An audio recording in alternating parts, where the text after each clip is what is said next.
here with creativity expert Jane Dunnewold. So Jane, what kind of creative strength training exercise are we doing today? Well, how do you feel about talking about setting goals? I actually really like goal setting because I feel like if I'm just sort of wandering aimlessly, I don't get to check the box that says done. And I like that feeling. That's a good point. And I think that goals help us move forward in the way that you're describing, but I think it helps us create a vision of what we want to accomplish and where we want to go. And from that standpoint, I think it's really valuable. But I think we have to be realistic about it, because here's what happens. You say, oh, by the end of the week, I'm going to do this, or by the end of the month, this. When you know in your heart of hearts, there's no way you have that kind of time. And then you're sabotaging yourself.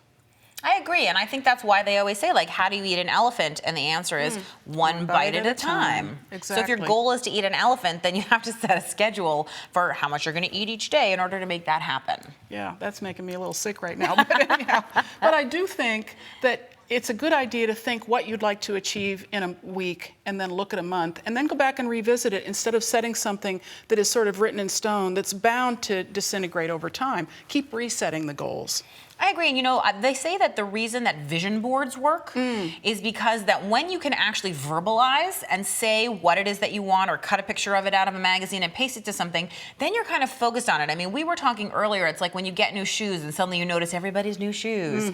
And the same thing is true, like when you're thinking about accomplishing a goal, suddenly you start to realize all the different ways that you could. That's right. And you can eliminate the ones that you can see for sure aren't going to work. That is also a great point. Sometimes knowing what to clear off your plate is as important as knowing what to put on it. Absolutely. So I hope that you will set some creative goals for yourself. That's today's creative strength training tip.